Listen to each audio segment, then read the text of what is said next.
Hey everyone, welcome back to the Always Arsenal show. I think this is show 18. Can't believe I've done 18 shows. Now, this was a bit of an impromptu show because I'm plutzing. I can't stop. I've not stopped since I've walked out the ground on Sunday. I can't bear it. I can't bear Thursday night. But so I gathered together these three amazing gooners, friends of mine as well. So welcome back to the show, Chris. Hello, you all right? Fair to middling, as we've just discussed. We're going to have like, what's it called? Like a virtual Therapy. huddle. Yes, virtual cuddle as well. Yes, glad you come back. James, Mr. Cook, how are you, darling? I'm very well, thank you. I was just thinking earlier this week, I really need some sort of anxiety reliever, and hopefully this is it. Maybe.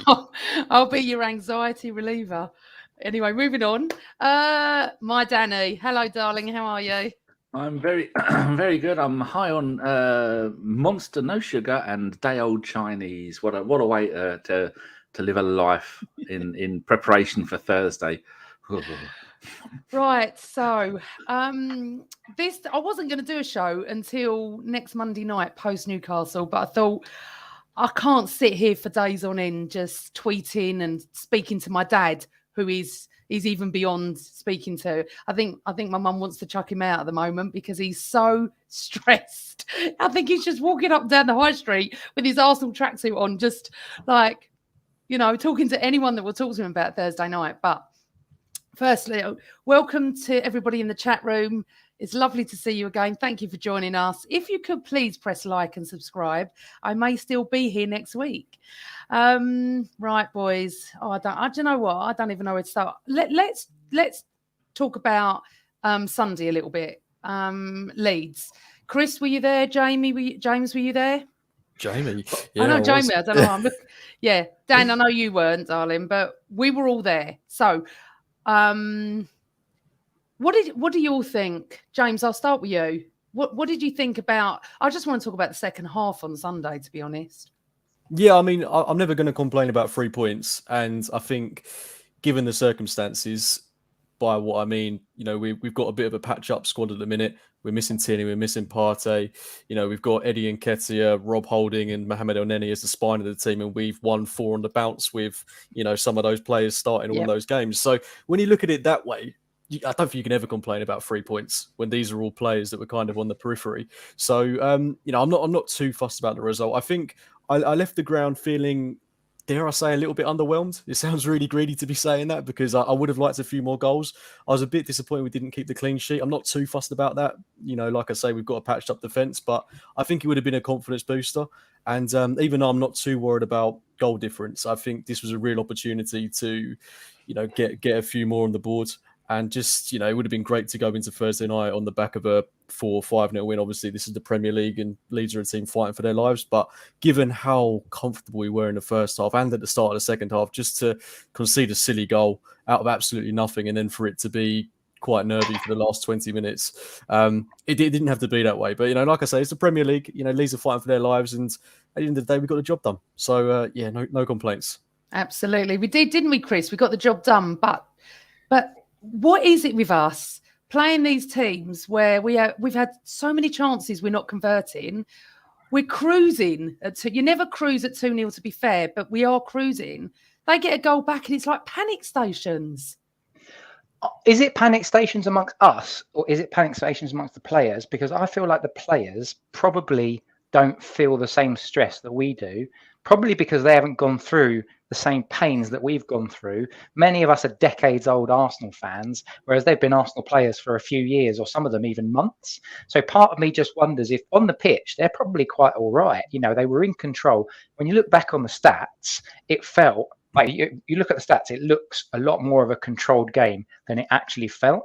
I mean, we were just talking beforehand. I basically ruined my mum's holiday weekend away because we went to Cologne. I didn't go to the game.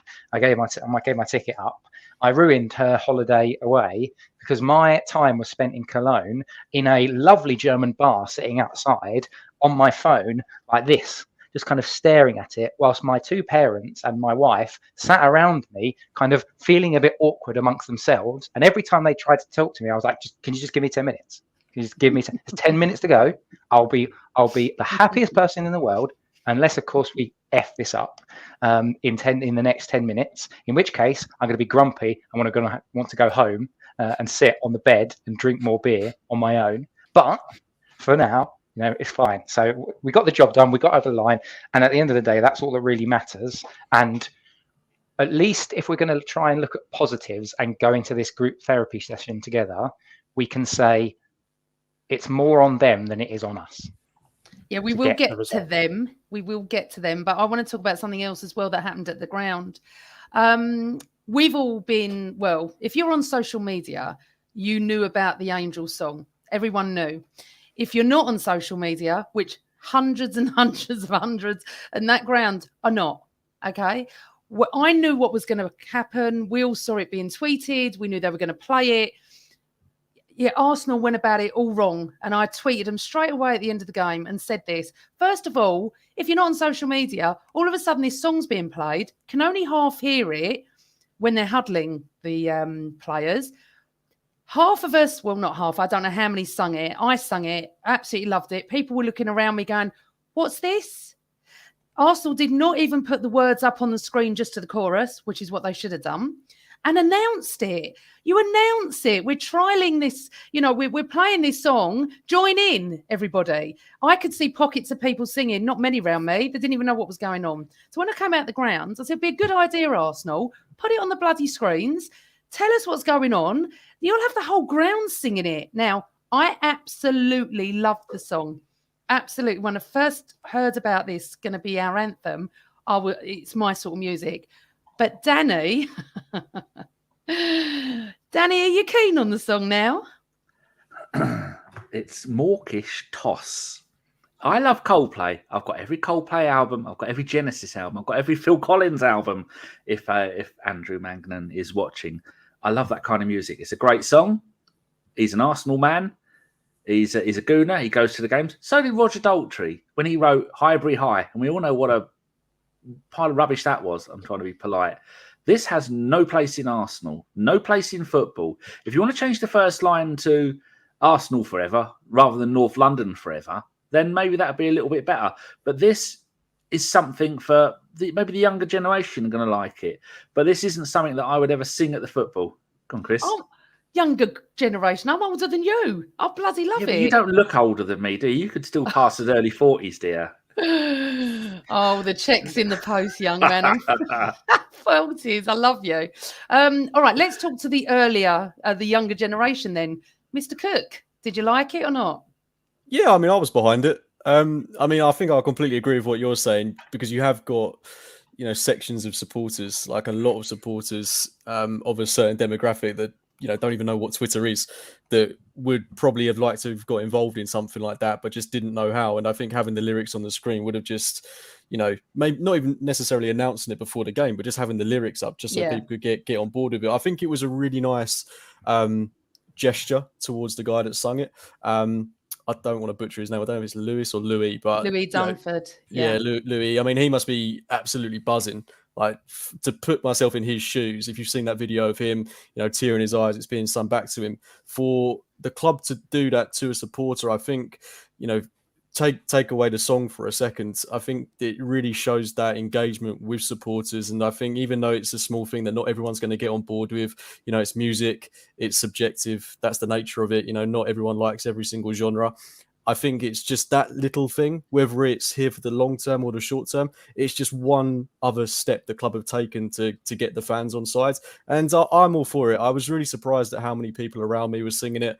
When you can kind of feel the vibration almost from the sounds. That's how it was. I was really quite taken aback by how many in the North Bank were singing it. So yeah, it's a good start, and it'd be interesting to see how it goes against Everton. I agree, but But Chris, I'll tell you what I did notice when I'd finished singing, and my voice is so awful, it's a joke, but I don't care, is that as soon as it ended and the players dispersed, the crowd went mad. Now, there was a lot of people that weren't singing. As I said, they didn't know. Just put the bloody lyrics on the screen and bloody announce it. It's ridiculous. And just for the record, no pun intended, he did not put this forward. A couple of tweeters, a couple of people on Twitter did. And what I loved is that Arteta is so, I don't even know what it is, in tune with the fans now, that he wants what we want. You know, that's what we wanted. They brought him to training. They gave, I think he was sitting in a box opposite the director's box. This is what we want. We want to be able to tell our club what we want, don't we, Chris? Exactly. And do you know, to come against, look at Danny. He knows I'm going to start making some points there. So everyone accepts that You'll Never Walk Alone.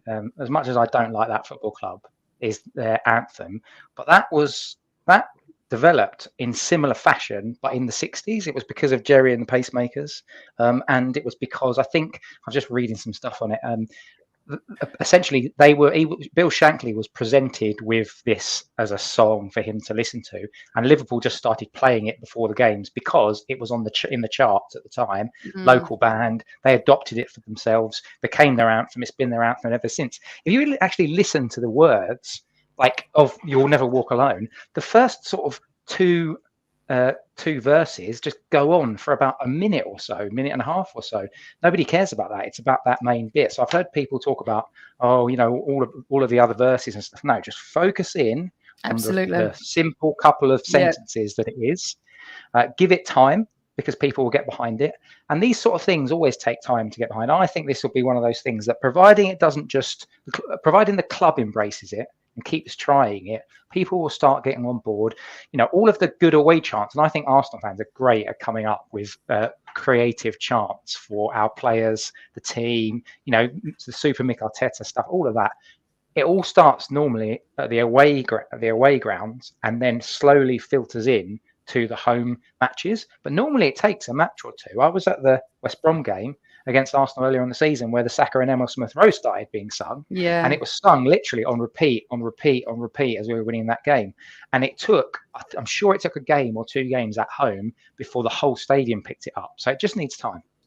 It's true. And also what Robert Stevens is, welcome to the show, Rob. See, I love the song, but I would love him to perform it live. And I said that. We should have him on the sides. Absolutely. Singing it. And against Everton, maybe they'll do that if we sort of ask the club. But Danny, we can't change your mind. You don't like the song. And obviously music is subjective. There's a few people I've spoken to that don't like it. Most do like it. I don't like music as a general rule. I can't remember the last time I listened to. In fact, I think probably the last album I listened to was a Taylor Swift.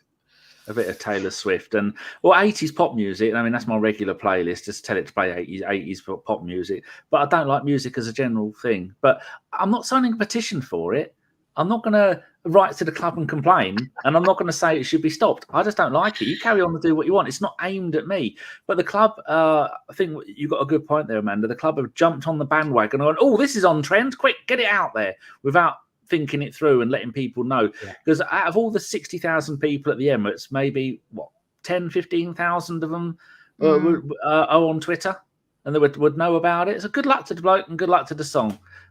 The only thing I'd say is change it to Arsenal, but he's not going to change it, is it? Because he didn't write it for Arsenal. He just wrote it as his feelings about the club he loves. No, Dan, to be fair, he has said that. He has come out on Twitter before it was played and said, if you want to change the lyrics, that's up to you. But most people wanted to keep it the same.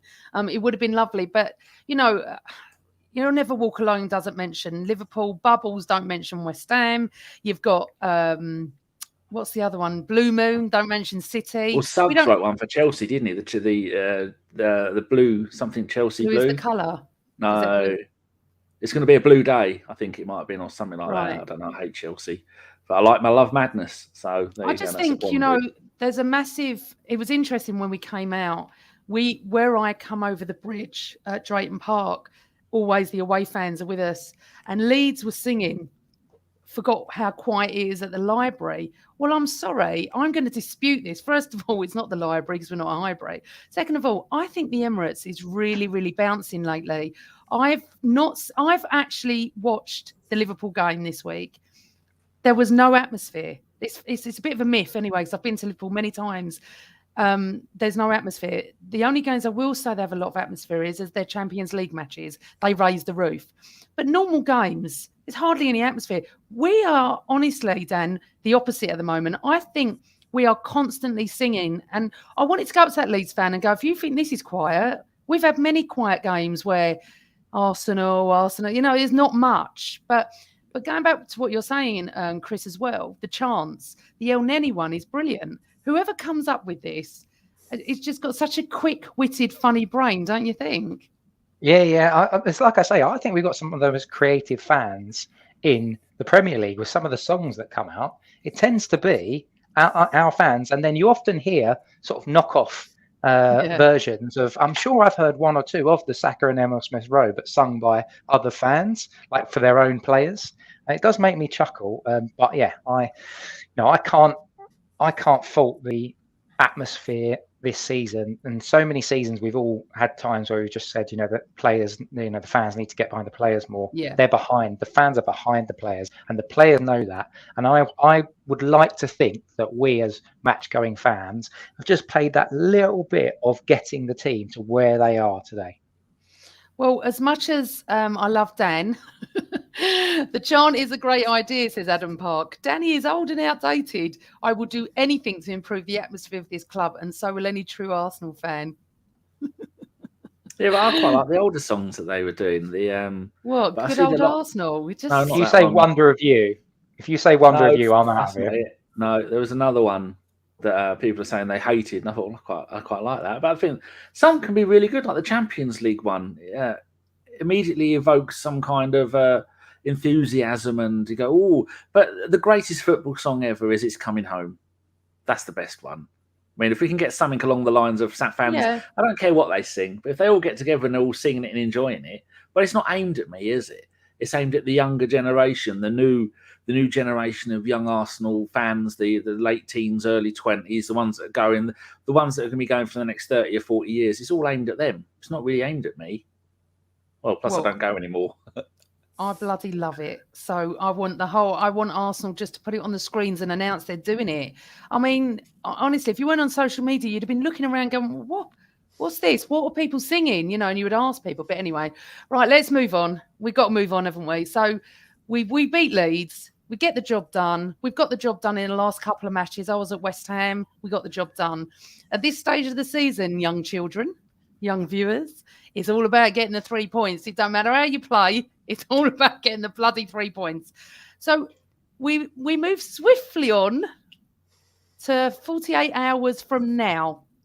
We're going to be heading over to White Hart Lane for the postponed game in January, which they're still annoyed about. They are fuming about it. They're going to make the place loud, absolutely. Our travelling away support is going to make it loud. It is going to be a phenomenal atmosphere. I can see that, definitely. Been there many times. The atmosphere is good. But God almighty. Right, the permutations are, and I think I've got this right. If we win, we qualify. If we lose, we've got to win 2 games. Yeah. If we draw, we've got to win 1 game and 1 draw. If we draw, then we only need 1 win, really, because we're 4 points clear of Tottenham at the moment. A draw keeps us 4 points clear, which means even if we lose to Newcastle, for example, and Tottenham win, we're still a point clear going in on the final day. So that means 1 win does it. If we draw. This is assuming, because we are assuming that Tottenham are going to beat Burnley and Norwich. They will. In my head, they're definitely going to beat Norwich. Burnley occasionally can be a bit sticky. Okay, let's just go. Let's just chat.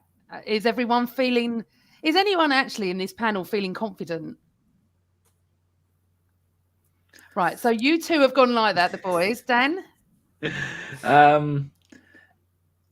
Theoretically, yes, we should do it, and we should be able to beat them because they've got very little about their team. I was just doing my preview show with Alex, a Spurs fan, and he was saying you only take 3 players from the Arsenal side: Tierney, Saka, and I think he said maybe Martinelli, and he said the rest of them he wouldn't bother with. And I'm thinking, well, bloody hell, The only one from your side, I'd tell you, would be Son and Kane because they score goals. That's all we're missing. And he said, "Well, how about Luis?" I said, "I don't want Luis. He's an old man. He's nearer retirement than the glory days. All we got to do is believe in ourselves." And like Chris was saying, this younger generation today of players, they do believe in themselves. They haven't got the historical baggage that we've got of looking back at of Arsenal ruining everything by not being up for it. So I think if we can get that as the early goal, man, we both said the exact same thing. Whoever gets the first goal, I think, will win it. So I'm going. There's going to be goals. If they can rile up Xhaka, that's going to be a problem. If Ramsdale can behave himself, not that he's a bad player, he's brilliant, but he's young. And some of the times like he's come flying out. Was it against West Ham when he nearly got sent off? Those kind of things. Arteta needs to make sure they keep cool heads and calm and just try and go for that early goal. And if they do, then we can win it because Spurs really haven't got much about them. I mean, they go and I think they beat Man City 3-2 earlier in the season, and then they go and lose 1-0 away at Burnley the next game. That's Spurs for you. At least we're on a decent run of form, 5 wins in a row, and then earlier in the season we've had a similar kind of run. We can carry this on. There's no reason why we can't win the next 3 games and be on a run of 8 wins in a row and get third place. So I'm confident that we can do it, and it just needs to make sure that Xhaka and Ramsdale behave themselves. It's interesting, isn't it, Dan, that you were saying about third place? Because I tweeted about this about, I don't know, 8, 9, 10 weeks ago and said, third, why not? Let's go for it. And people were absolutely slaughtering me. But we're 1 point behind them. We should be going for that. Absolutely. Can you imagine if, like, Chelsea don't hit Champions League and Arsenal get third and Tottenham take fourth? It'd be mad. What a mad season that would be. Right, so Dan, you're a little bit more positive than the 3 of us, I think. I think we're all just bloody nervous. James, okay. Do you think he should go to, because this was being discussed as we were walking out, a back 5 or keep the same? I wouldn't necessarily line up as a back 5. I think it was our good old friend Giles on Twitter that put out he'd like to see a back 4 of White, Holding, Gabriel and Tomiyasu.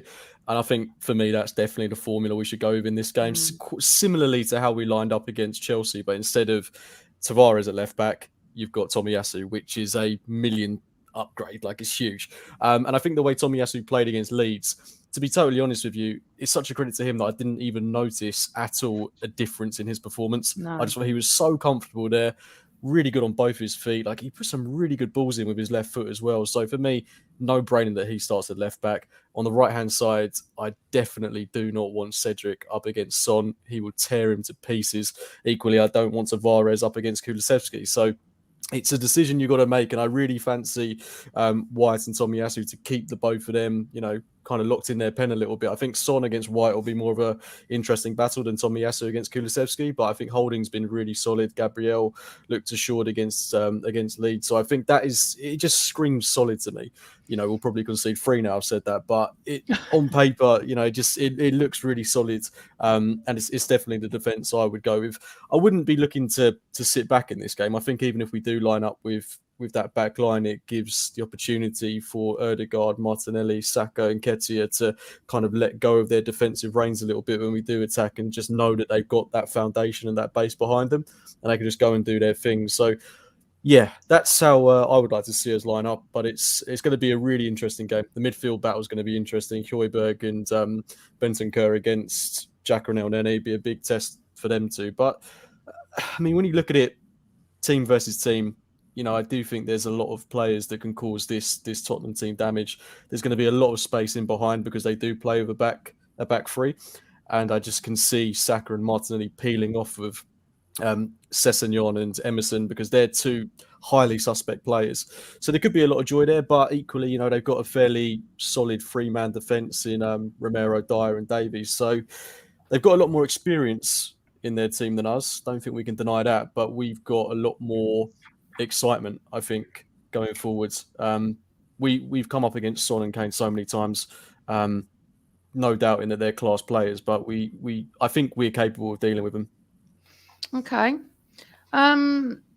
Chris, one thing the Mr. Arsenal podcast is saying, one thing we have learned this season, home or away, a team that puts in a low block Spurs struggle to break the opposition down. Do you agree? Yep. Do you think we should go that way? It's really tempting. I think it is really tempting. You just look at Burnley when Burnley played them at home. They did exactly that. I don't think Brighton are a low block team, but they hit them on the counter. We've seen them really. Wolves did a number on them, didn't they? At the toilet bowl. So it wouldn't surprise me if that's an option to go. I think the Chelsea game is an interesting blueprint for Arteta to use, because what we did is we actually flipped formations during the match. If you think, we went from times, and they even said it in commentary, they were like, oh, he's changed the formation now. And if you go with certain players, you can adapt that, as Cookie was just saying. So like if you go with a Holding, White, Gabriel and Tomiyasu, you could play a back four with all the centre-backs playing across that back four. But then if we need to flip it in matches, you can say to Saka, right, well, you can drop back into right wing back, or you could drop Saka into left wing back. You could then have Tomiyasu as right wing back and play Holding, White and Gabriel. And you've got the same players on the pitch. You're just shuffling them around a little bit, depending on the game state. So I think that's something I'd be really tempted to do is, as James said, I wouldn't touch Cedric with a barge pole. I would be tempted with players that you can shuffle around. And I hope he does that, because that might keep someone like Conte guessing. But I do think that we can't go at them. Like, I watched the West Ham game against Tottenham at the toilet bowl, and West Ham just played right into their hands. And one of the goals that Tottenham scored was literally a route one lump forward to Kane, who flicked it onto Son, who then went through on goal. I don't want to see a high line Arsenal at any stage of the match, to be honest with you, because if we press them too high, they'll just do us on the counter.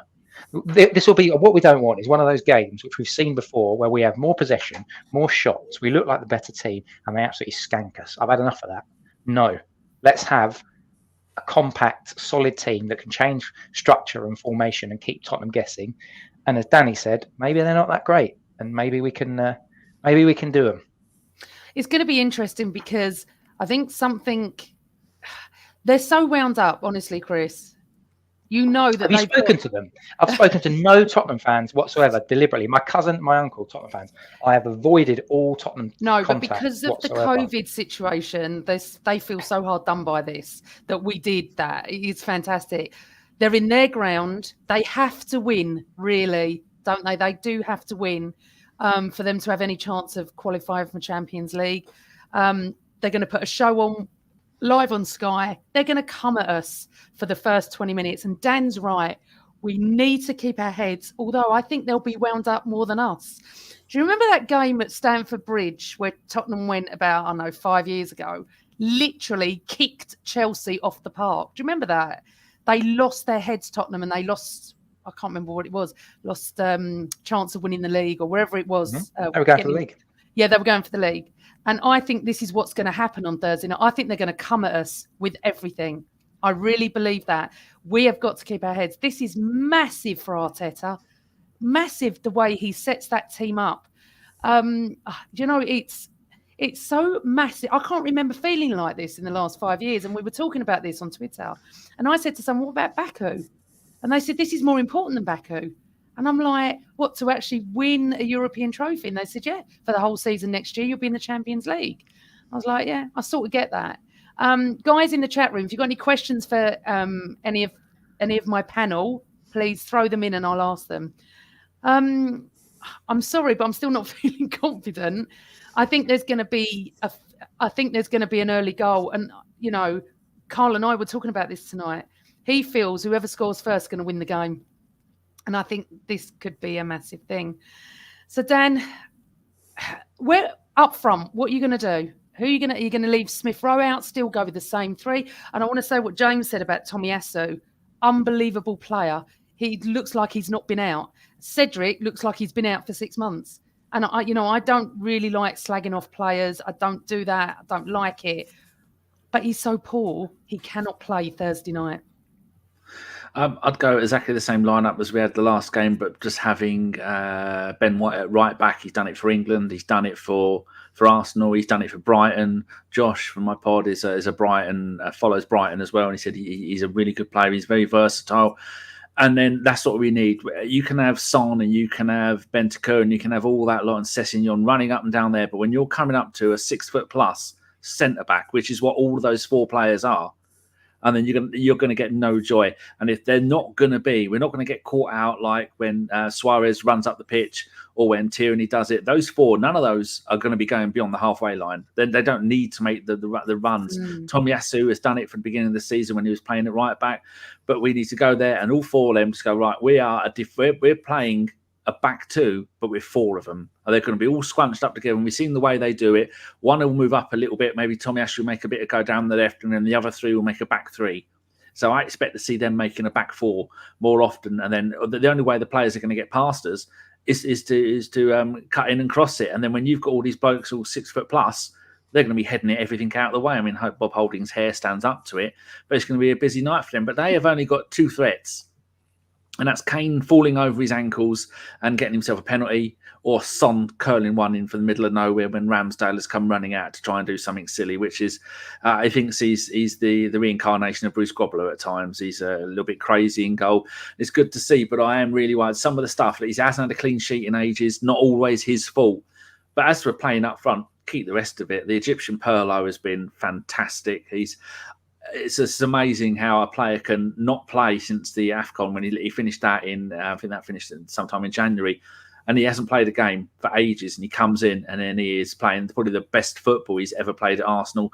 Xhaka has got his head screwed on properly and he's behaving himself, and those two have already got a synergy working together. And Odegaard is just sublime. Martinelli on the left, and I'd keep him playing there because if you're one of those Spurs defenders and you see Martinelli come running at you, you're going to go, oh, geez, I don't know. He's going to go left. He's going to go right. Martinelli doesn't even know what he's going to do. And Saka, every single time he runs down the right, they know he's going to run on the right, cut in on his left, and even though he knows he does it, he still gets past them. And Eddie's the new Ian Wright. He can just sit 1 inch from the edge of the box and toe poke stuff in all day long.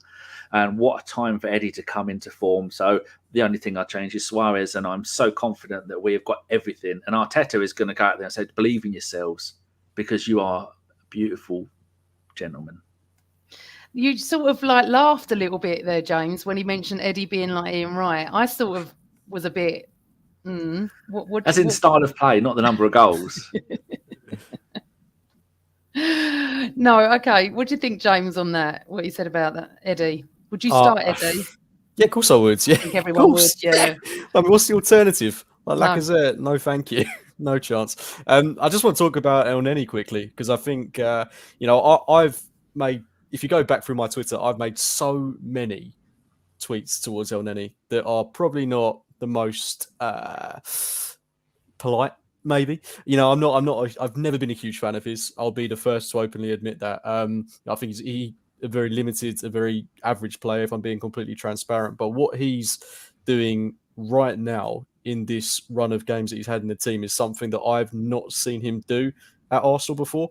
And he did it once against United last season when we got that win at Old Trafford when we should have won by a couple of goals. And he, was playing like peak Thomas Partey. But at the moment, what I'm seeing from him is really good movement off the ball.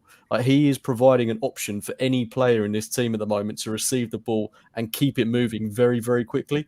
Something that's really frustrated me about Elneny in the past is he receives the ball, he divers with it, and then he passes it back. Whereas now he's providing an option to Holding, to Tomiyasu, to Odegaard, to Ramsdale, to Nketiah. He's always there. He's always somewhere. And he's able to pass it straight onto someone else, whether it's backwards, forwards, sideways. He's moving the ball quickly. And what he's added to his game is being able to actually pass the ball forward. He put in a great ball to Odegaard at the weekend. And it's not the first time he's done that. And he's been really instrumental to the football we've been playing recently. And this role where he's kind of playing alongside Xhaka, kind of assuming the party role almost, but getting that support from Granit.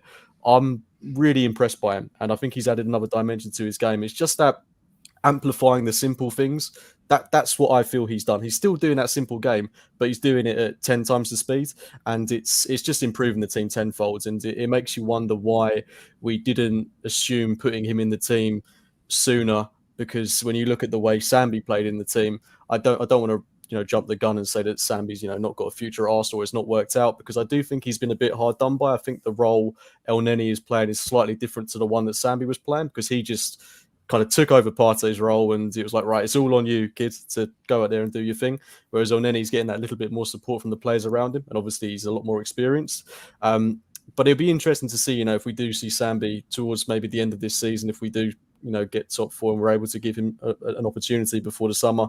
But yeah, I mean, for now, like, all the plaudits go to Elneny because he's really revitalised our midfield in Partey's absence. Yeah, no, I get that. With regards to Elneny, I don't think anyone sort of raved about him. That boy has come in, never moaned, gives his all, and he's playing some wonderful football. He is playing the best football of his life. Is this the Arteta effect? Is it that he's comfortable? Is he in a different role to how Wenger played him? I don't know. But all I know is that we're sort of starting to rely on him now because of Partey's injury and stuff like that.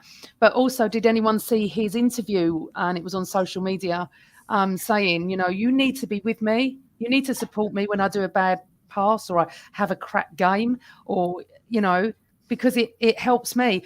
Don't come at me, support me. And honestly, my heart was like, it's so true. And guys, do you remember we were all on a pod a couple of months ago on the same old Arsenal pod? And you were talking about Xhaka. And I was the only one on there that said I wouldn't renew his contract. I'm going to hold my hands up. Okay, I am going to hold my hands up because you all not had to go at me, but I stood my ground and said he's just not good enough.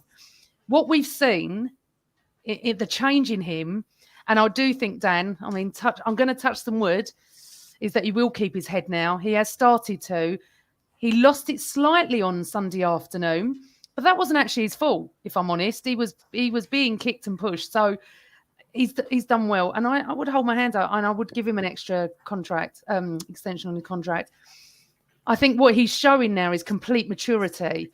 And we were talking about chants, and I'm going to ask you a question in a second, but talked about chants. We do not stop singing Super Mick Arteta. And that is, we're in tune with Arteta. He's in tune with us. It looks like the players are as well. Right. There was a question here I just wanted to put to you, Chris. Hold on a second. Yes, it. Matty K. Hello, Matty. Welcome to the chat room. Question. How do we nullify Son and Kane, and with what players? I don't know if you can. You partially have to rely on them having an off day. I think we have to play very, very well. I think they have been frustrated, like the whole Tottenham team have been frustrated when they don't have plenty of space to run into. So for me, it goes back to the tactical setup of being clever and Arteta moving the pieces around on the pitch. So at times, line up in a back three, tuck in when we need to. Tuck in with 5 players, get Saka to drop back. So you could literally drop Saka into, if we're playing with Saka playing right wing, you could drop him back deeper and then tuck Tomiyasu in and White and Holding and White in and Gabriel Tomiyasu on the left. You could tuck them all in with Saka and play a back 5. You could do that. I think it's possible to do that. I think what we have to do is not give them space in behind because they would love that. Remain compact as a team, but I guess this also flipping it.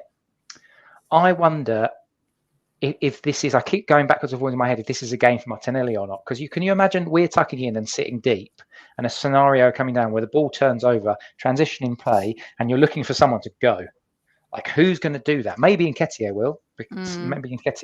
So that's an option. But someone like Martinelli, he will provide an outball in behind. And if Tottenham are pressing us, as you think they might do, particularly early in the game, maybe someone like Martinelli, because originally I'm thinking it feels like this is a game where Martinelli should come on for the last 20 minutes, 25 minutes against a tired team rather than start.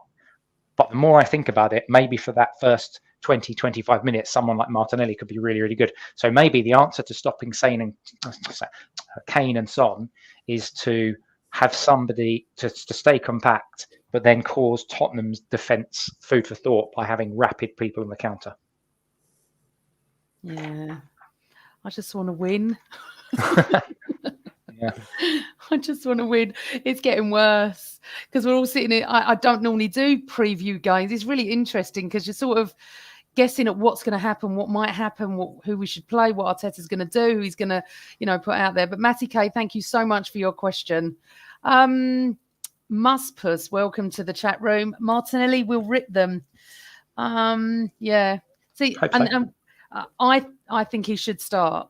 Adam Park said Tottenham's worst players are their wing backs. Martinelli will provide them with trouble whilst ESR will come more central. That's if ESR starts or he starts off the bench again.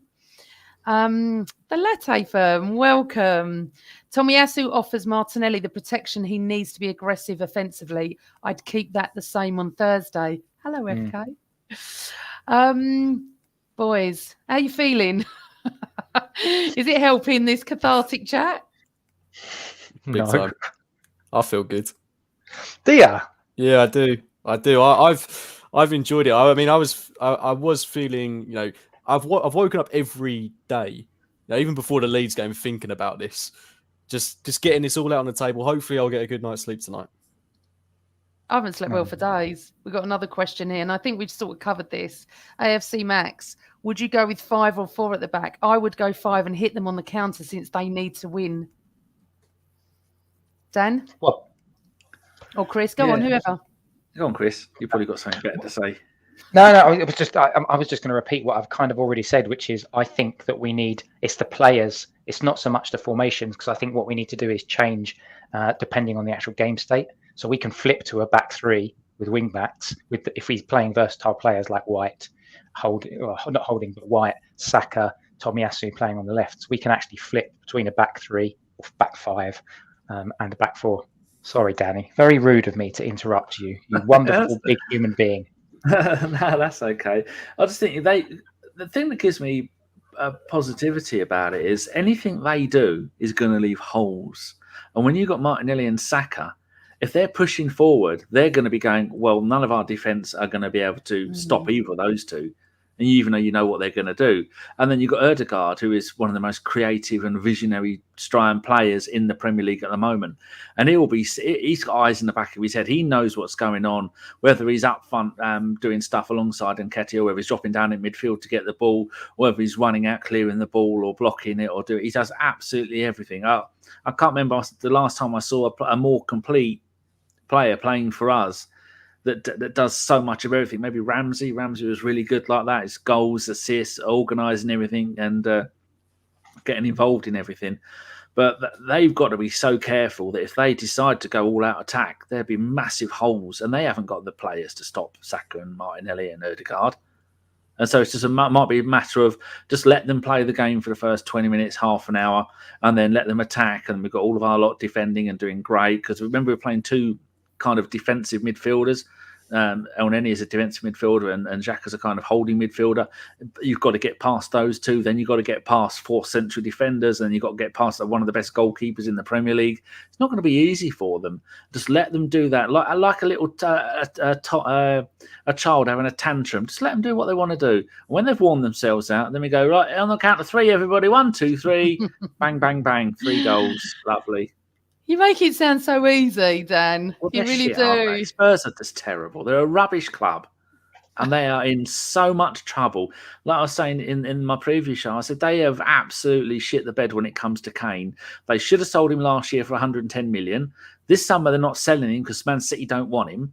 And then next summer, and he's not even scoring goals. They had 110 million pounds worth of stuff, and now it's going to be worth 30 or 40 million. He's probably going to spend the rest of his career there, and all that money they could have had, because he's greedy, has now gone, and then he'll end up doing nothing with the rest of his career. I mean, yeah, he may play San Marino every other week for England and end up scoring 150 goals for England, but it's meaningless because you've won nothing as a player.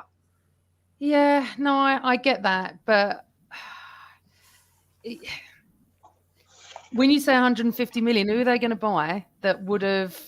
Kane you can't deny he's a great goal scorer. When he's on it, he's a great goal scorer, isn't he? Yeah, but the money they want for him, he's not going anywhere, because no club is going to pay him, play Spurs, the 110 million for someone who's had a strop this season. And what's he got, 10 or 11 Premier League goals? Not the same player he used to be. He's one dodgy tackle on that ankle from never playing football again. Yeah, let's not say talk about how many that'll goals he's got until next week. Right, Irish Mick, welcome to the Always Arsenal show. Kane will score, so we will need a goal or two. Clean sheets rare in North London derby, so can we be confident we will score? I think Cedric is half decent, but I think that is after watching Bellerin for so long. We've mentioned Cedric. Really don't want to go down on a player and have. I don't think he's good enough at the moment for us. I definitely don't want to see him on Thursday, but. James, Kane will score. Let's go. Let's start to think about some predictions here. What do you think the score is going to be on Thursday night? Just before I go there, I think just on the Cedric point, I think for the most part that he's coming in field for Tomiyasu. Like I can't really complain with his performances. Again, we've got a patched up defense, so conceding goals, not keeping clean sheets, it's just part and parcel. Unfortunately, you can't expect to consistently keep clean sheets when your defensive unit just keeps getting changed all the time.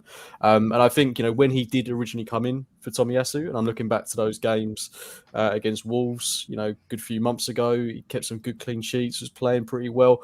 I think it's as Tomiyasu's come back, he's maybe started to feel the pressure that bit more, and you're starting to see that slight edge in his performances, and he seems to have gone off I wouldn't say gone off the rails, but I definitely noticed against United, I didn't think he was that great.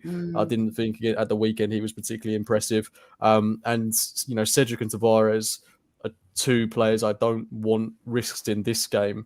I wouldn't mind Cedric coming off the bench for 20 minutes if we need to shore up something at the end. But starting this game, you just feel with both of them, like Tavares in particular, that there's anything could happen at any time. I just think, like we were saying earlier, with that back four of White, Holding, Gabriel and Tomiyasu, you just know they're just all really astute players. I know Holding's obviously one that divides opinion as well, but I don't think he's put a foot wrong, in all honesty, this season. So, I don't want either of those two in the defence in this game when there's so much on the line. And in terms of a score prediction, I mean, there will be goals. I think, unfortunately, it's probably inevitable that we'll concede. I hate to say it, but I think I could just see it happening. Hopefully, it's a consolation when we're 6-0 up. But I think in terms of a score prediction, I mean, I can see this being one of those beautiful games where you just see Saka peeling off, curled ball into the top left-hand corner, knee slide in front of the Arsenal fans. But you can also see Harry Kane scoring from 40 yards out. I don't know. Hold it. Let's do predictions later because, I know you're struggling. I need time to think. Yeah, think about it. So, Chris, okay, so Yes. Are we going to have one of these games, Chris, where we're 1-0 up, we've got 15 minutes to go, we score in the last 15, 16 minutes, 20 minutes, whatever it is, and then we have got to absolutely hold our nerve. I don't know how us as fans are going to hold our nerves, that's for sure. Is it going to be one of those, or is it going to be over by the 80th minute? If we are 1-0 up with 15 minutes to go, I'm going to take a walk around the block and just live in bliss for 15 minutes, repeatedly telling myself, well, they've probably scored 2 goals in 2 minutes, but at least it's a Schrodinger's goal scenario, isn't it? It's the challenge we've got. So Tottenham average 2 goals a game at home. They've got 34 goals this season. They've conceded 19, so they can normally concede at home at least 1. We average 1.5 goals away from home this season. So we've got 26, but we've conceded 26. But that's in there's a few games where we've been pasted, like City away and Liverpool away, that have taken up a big chunk of that. This is going to be really hard, and it's going to be horrible. If we concede the first goal, though, I think we're in trouble. And if we concede in the first 20 minutes, we could be in a lot of trouble. Dan, you're on mute. I've changed the colour on my background. Talking to my Amazon device. Gone purple now. Oh, interesting. Let's talk about this as well from Lynn Simpson. How much do we think the ref's going to have a say? I hope we don't see any dodgy decisions from the ref to decide the game. Who is the ref? Does anyone know? Paul Tierney. As in Paul Tierney, who refereed the Tottenham-Liverpool game at the Toilet Bowl and decided that Harry Kane could try and rip Andy Robertson's leg apart and not send him off. So, happy days. Yeah, no. Oh, VAR is Mike Dean as well. Just to add more spice. So what you're saying is we've got fight 12, 13, 14 men there, have we, on the pitch? Great. Oh, I feel really ill. I was hoping this was going to make me feel more positive, and I actually think as time goes on, I mean, imagine what we're all going to be like Thursday afternoon. And I did have a chance of a ticket, but I've sort of said no because the last time I went to Spurs, I had absolute mayhem getting out, glass thrown everywhere. It was the most awful situation I've ever been in. So I vowed I'd never go back unless I was with a Spurs fan and came out with them. But even for this match, I couldn't sit in the Spurs end. I just couldn't do it.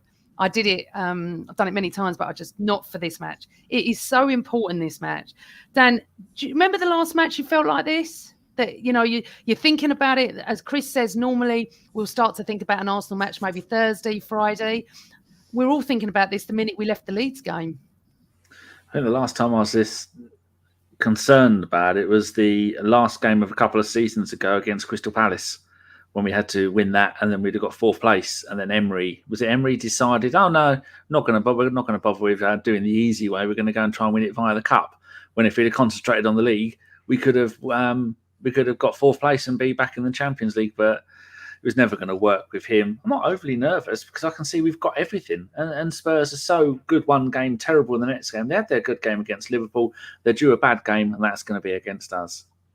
I was so gutted against Liverpool, Dan, but I did predict for about 8 weeks, and Cole will back me up on this. I said they're going to get something at Anfield.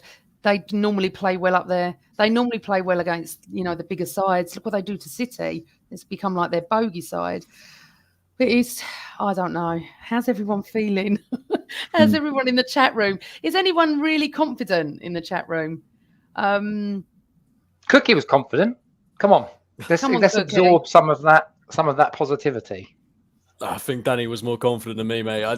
I don't know what to tell you that will make this any easier. I just think, you know, for me, I will feel a lot more at ease when I see the lineup. I think for now, because there's so much speculation around who will start, if I do see Cedric or Tavares in the team, my heart will sink. Yeah. To be quite honest with you. Or even Conga.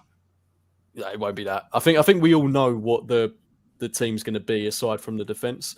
So that's where the biggest call is. And like I say, if it's Cedric or Tavares, I'll be nervous. But if it's the back four that we're all speaking about, that we all want to see start, I'll feel very confident. Not necessarily confident we can get a win.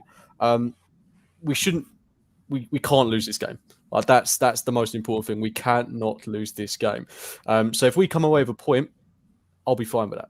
I'll be absolutely fine with that, because then we've got two good opportunities against Newcastle and Everton. I mean, I know we're saying that Newcastle away is a tough game, but come on, like it's. I know they've turned a corner, but it's Newcastle. We can go there and we can win. Like let's not make out like there's some, you know, unbelievable team. Credit to them. Eddie Howe's doing great things there. They brought in some really astute signings, but we've got all the credentials to beat them.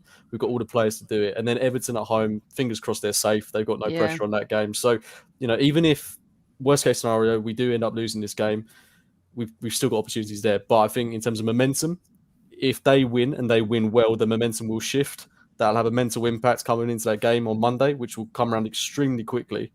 And then, you know, that's where I'd be very, very worried. You know, if we lose this game, but we play really, really well, there's a dodgy ref decision, you know, that shouldn't, you know, impact our confidence. I still think we'd go to Newcastle and put in a really good showing. But I do think it's unlikely we'll lose this game. We just can't afford for that to happen, to be quite honest, because confidence-wise, it would just be a big blow at this stage in the season. And when you've got such a young team, it's just not something that I want to envisage. And when we're so close as well, with such a young side, what an achievement it would be to get into the Champions League, and then think of the players we can attract in the summer. And then we're just into phase 2 or phase 3 or phase 4, whatever you want to call it, of the rebuild. Next season could be seriously exciting, but we've got to get the job done. And, you know, we could be sat here in 49 hours or whatever it is if it all wraps up. Well, if we do win, I'm doing a post-game show. Why did you tell people? I am. I'm doing one if we win. If not, I'm not coming back till post-Newcastle. I don't care who comes on with me if we win, but you're all welcome back. James, just going on to that about the confidence side, how do you think our young players are going to feel on Thursday night? How do you think it's going to affect them, and who's going to look after them? Normally, I see Lacazette doing that, but obviously we don't think he'll be playing. I think they'll be buzzing for it, to be honest with you. I don't know if you've seen the very brief clip from Aaron Ramsdale, and interviewer just asked him, how you feeling about the game. He said, "Yeah, it should be fun." I'm like, that's the right attitude going into this game. I think, treat it as any other game. It's going to be a big one, but if we just play our game, we've got all the credentials to win it, and it's such an occasion for these young players. I think if we look back to that game against City, the way we rose to the occasion in that game, the game that we should have won, and we unfortunately lost, this is the next opportunity to do that. And I think if they take, I know it's away, it's not at home, atmosphere will be different, pressure is different, there's hell of a lot more on the line than there was in that game against City. But these young players now have got a point to prove. And when you look at our wingers, Saka and Mata, it's crazy that they're both 20 years old. Both 20 years old, playing either side of a 22-year-old Nketiah. And then you look at Spurs, who have got 29-year-old Son, 28-year-old Kane. It would be such a claim, to beat them to top four. And I think they'll be buzzing for it. Yeah, I absolutely. I don't think we're going to have this conversation about how do we get the players up for it. I think they're all going to be up for this. Don't you think, Chris? If you need someone to get you up for this game, you shouldn't be playing. No, and do you know what? You listen to all of any past players, even overseas players that have come in and they're in their first season.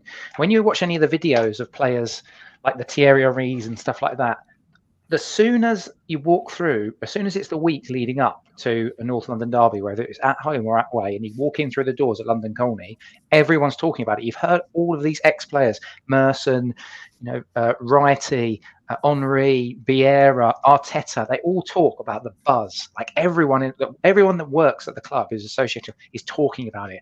They're building it up. They're getting excited for it. So there's a fever pitch that is developing at the training ground right now. Well, not right now because they're probably all gone home, but tomorrow when they all go in to do their sort of very light training, they'll go in their fancy cars and they'll walk through the front door and people will be like, "Oh, you've got to do it this weekend. You've got to do it this Thursdays, lads." They'll be up for it. They'll know exactly what is needed to be done. And then it becomes about how professional are you in your preparation and how ready are you for what is about to come? Are you going to will in front of what will be a boisterous, vociferous home crowd? Or are you going to do what Thomas Rosicky did on 2 minutes on the 16th of March 2014 and absolutely leather one in from two minutes, from what was it, 15, 16 yards out, and pick us our first win in 8 years. Like, we haven't won at the Toilet Bowl at their ground in 8 years. So we've got to do something that we haven't done for 7 previous matches, because it's either been draws or defeats. That doesn't mean it can't be done, because this is a young team, it's a new team, and most of those kids will have been literally children when we won last. So they won't have any of the battle scars that we've got. They won't be feeling any of that. That's my hope. If I'm going to give you some hope, Amanda, it's that those kids don't have the same battle scars as us. So they'll just be looking forward to it. It's like Ramsdale said, as James just said, they're looking forward to it. They see this as a fun day out. Not us, though. But you know what's interesting though is that for them, they want to play in the Champions League. So it's not about beating Spurs so much. It's about qualifying, and that's hopefully. I think I'd prefer that mantra sort of thing. Also, what Adam Park just said about a fan asked Xhaka what he will do on Thursday night, and he said, "We don't talk, we do." Whether that's true, I don't know, but Adam's just put that out there, and that's a fantastic thing to say. It's going to be absolutely mental. I'm coming to you now for your predictions, and also whether you think we'll get 3rd, 4th, or stay 5th. I would like to say something, though. We are guaranteed 5th. We are guaranteed Europa football. We haven't had that. We didn't have that last season. We have progressed. We are in a really good position once we get the rest over the summer with Tierney and Partey back. And I did a show with Dr. Raj last week, who has really blown my brain, actually. Blown my mind, sorry, not my brain. Blown my mind about injuries and rushing players back and how that can affect them going forward for years on end. So I don't want any rushing back of any players, because he was talking about Jack Wilshere and that's why he suffered so much. No such thing really as injury prone. But he also said about Tierney, I don't know if anyone's watched the show, but it was really good. He said Tierney puts so much in, that's why he gets so many injuries. he's just like a force of nature, isn't he? Dan, okay. So I want your prediction and where you think we're going to end up in the league as well. 1-0 up, 2-1 down, 3-2 win, Lacazette last minute goal. And third, because Chelsea don't care. They're all leaving. That's as they're a sinking ship. All their best players are off. And it's a mess of a club. So there you go. It'll be a good game. You're 3-2 and third. People in the chat room, let me know what you think. What you think the score's going to be Thursday night, and where you think we're going to end up, and I'll put them on the screen. Suburban Gooner. My head is saying that it might be a 2-1 defeat, but I don't want to dwell on that. I'm going to go with my heart, which is I think we'll get a draw. I think it'll be something like a 2-2, which I will be absolutely fine with, by the way, because if we get a draw, I think we'll get over the line and get fourth, because you've only got to pick up one win, and I think we can get that against Everton. So a draw, be absolutely fine with. But how about this? So just as a little sign-off. When we played West Ham and beat them, we secured 6th. When we played Leeds and beat them, we secured 5th. If we beat Spurs, we secure 4th. Why can't we go to Newcastle and secure 3rd? Nice little bit of symmetry there going on. You know, we've won 19 out of the last 20 against Newcastle. They've only beat us once in the cup. Okay.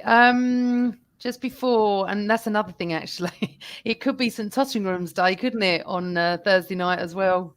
Yes. Thank you, Carlito. Putting your scores up. Okay, I'm really sorry, James. Going to have to come to you. 2-1 Arsenal. Son to open the scoring. Saka to equalise. Mohamed Elneny bicycle kick to win it. And then I think third. So you think third, Chris? Sorry, did you say third? Because I'm writing this down. I think 4th, but I would like the symmetry of being that 6th, 5th, 4th, 3rd. Are you going to do one, Amanda? Or are you going to do your usual copping out, sitting on the fence? Do you know what? I have really done a lot of predictions this year, and I'm just sitting here thinking, because I'm the host and I rule the roost, I don't have to do one. I really don't want to do one, Dan.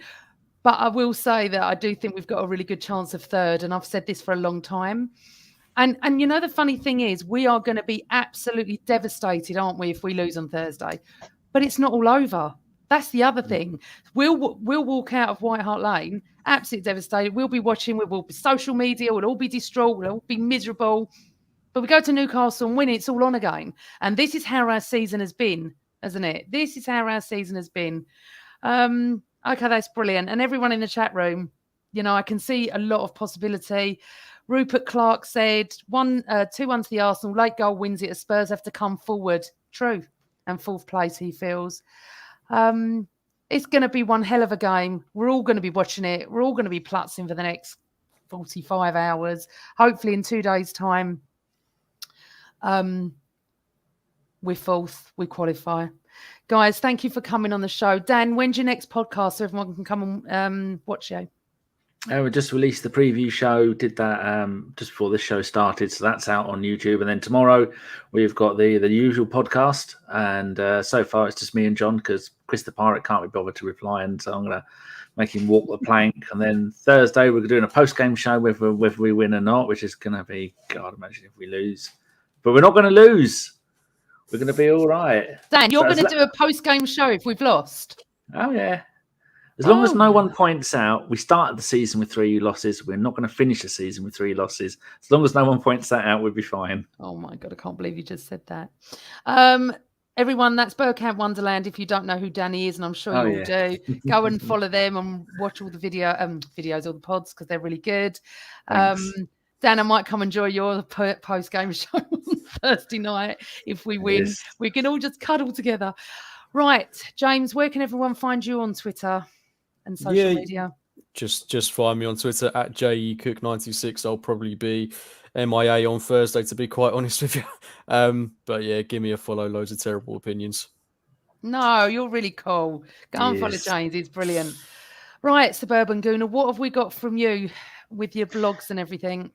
Yeah, I'll do something every single day. It'll be me rapidly descending into my own personal hell over the next few days, and they'll get more and more incoherent until it's just random nonsense of prose put on the page by Thursday. And then hopefully it will be through a hungover happy haze on Friday. Suburbangooners.com and Suburban Gooner.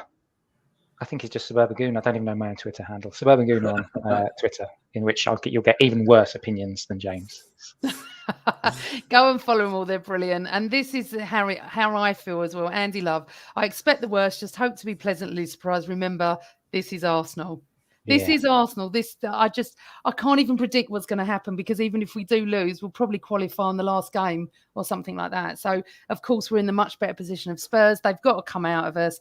Anyone that's going, please stay safe. Just please stay safe. Sing your hearts out. Let's do this. Let's do this for the Arsenal. Let's qualify and let's enjoy the last 2 games, because the first 2-3 games of the season were atrocious. Let's enjoy the last 3 games of the season. Boys, thank you for joining me. Everyone in the chat room, it's been brilliant. A really good impromptu show. I do feel a little bit more upbeat now because I can see a lot more positive. Thank you. I will be back, hopefully, with a post-game show, if not post Newcastle. Can't talk, I'm so nervous. Have a good evening, everyone. Thank you for joining me as usual. Always Arsenal.